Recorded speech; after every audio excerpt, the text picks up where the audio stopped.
Trump ramping up the attacks on his 2020 opponent, Joe Biden. We're now less than 4 months away from the pivotal November election. And the president says the former VP has been brainwashed by the radical left, accusing Biden of trying to impose socialism. Watch this. Now Joe Biden and the radical left are trying to impose the same system, socialism plus, in America. Biden is a puppet of Bernie Sanders, AOC, the militant left, the people that want to rip down statues and monuments to George Washington, Thomas Jefferson, Benjamin Franklin, Jesus, okay, Jesus. They want to rip down statues to Jesus. So we're dealing with a group of people that they will not win. They will not win at all. Meanwhile, Joe Biden is proposing a $700 billion economic plan. It's drawing comparisons to Trump's own America First agenda. And President Trump is noticing the similarity. He plagiarized from me, but he can never pull it off. He likes plagiarizing. It's a plan that is very radical left, but he said the right things because he's copying what I've done. He can't be the same because he's raising taxes way too much. He's raising everybody's taxes. He's also putting tremendous amounts of regulations back on. Finally, the White House announcing President Trump's New Hampshire rally will be postponed due to the tropical storm Faye. Judge Janine, welcome back. Let me begin with you about the rally. The weather forecast for Portsmouth tomorrow at 5, I think the rally was scheduled for 8, is no rain. The rain's supposed to stop at noon. Do you think this is really worry about the size of the crowd after what happened in Tulsa? No, absolutely not. In fact, I think that the president and his team have recognized that that in this new COVID world, we have to kind of ramp down or damp down expectations, excuse the pun, in terms of the number of people who are coming. But clearly, whether it's raining or not at 8 o'clock is not the issue. The issue is the people who show up 12 and 24 hours in advance and are going to be standing in the rain. Mm-hmm. The problem where people are going to be huddling together because it's going to be a storm, and the fact that people, you don't want people to get sick on coming to a Trump rally. I think it was a smart thing to do, and I think it was the prudent thing to do. Okay, Dana, in fact, just picking up on what the judge was talking about, we see in polls record numbers of Americans now saying they're worried about contracting the virus. And we've had, I think today is the third straight day of record number of cases in the United States. Is that going to impact the ability to hold political rallies, even to hold conventions? It might, sure. I mean, I think that we are realizing that the virus, in a way, this election, it gets a vote as well. And it doesn't have a party affiliation. It's just going where it's going to go. So we have to have some personal responsibility. And I will tell you, since Tropical Storm Faye came through our neck of the woods today, I would not have wanted to be out there in a little tent waiting for the rally. I think, so again, that does seem to make like a lot of sense from the Trump campaign.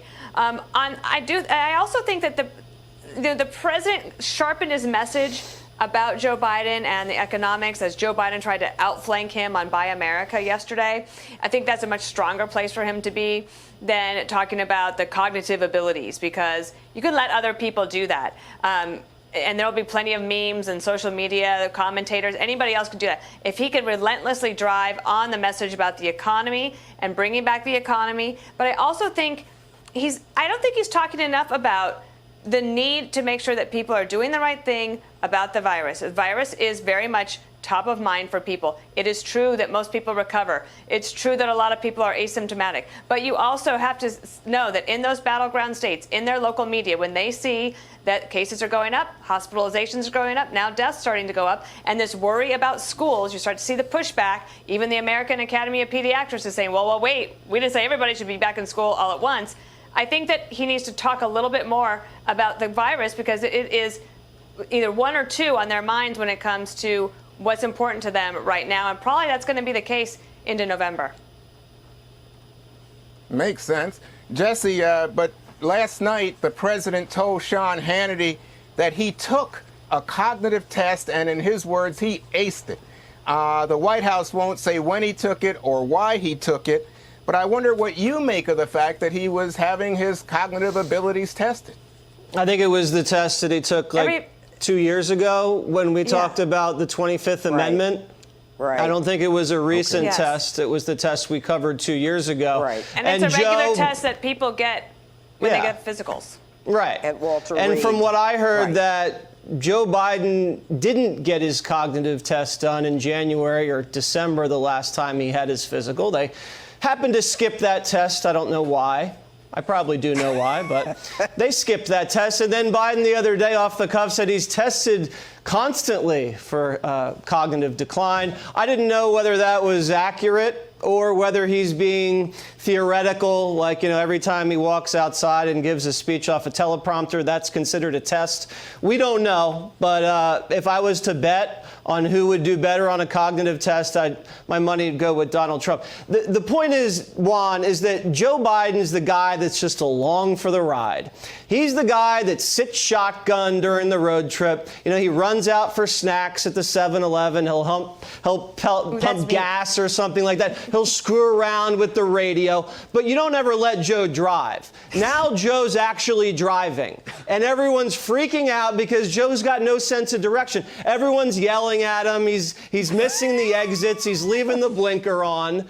And, he'll go wherever you tell him to go. Like, if you say, Joe, I want you to put it in park at the railroad crossing, he will literally put it in park.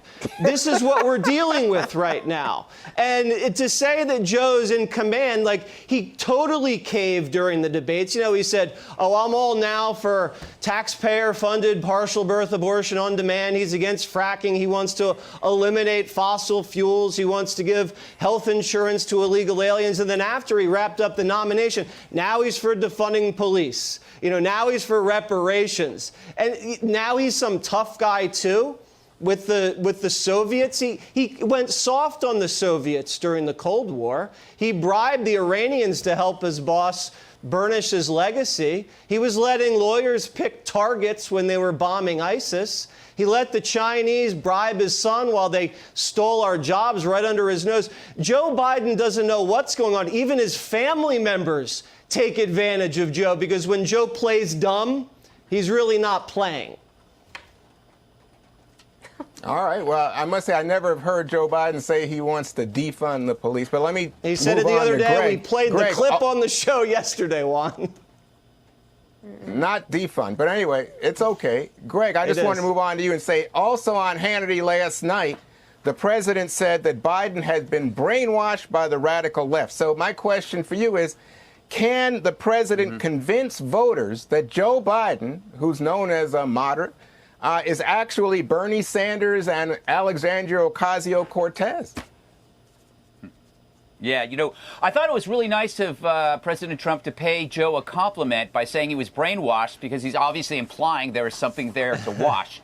The fact is, Biden is an open vessel, bottom line. You can fill it with anything. He's a political piñata, and you can put in defund the police, and maybe he'll do it, or the Green New Deal. It just takes a while. You have to beat it out of him later, but he'll do anything to placate the hard left. But the big story, Juan, is his weakness is that he can't think on his feet, which is why you're seeing a lot of prominent liberals, one of them, what's his name, Tom Friedman, saying that maybe, Joe doesn't have to debate at all, right? They want to really just keep him in a freezer next to Walt Disney's head because they want to deny Trump the kill shot. And I think that's what's going to happen. So what should Trump do if Joe Biden ducks the debates? He should show up outside his house like on a flatbed truck with a podium, conduct the debate on the street, and answer questions. And then when he's done, they have to send somebody to Joe's house, go downstairs, and get his answer to the question and do it that way. I think that is because Trump needs to have an alternative if Joe backs out. And I put it at 90%. He's not going to debate.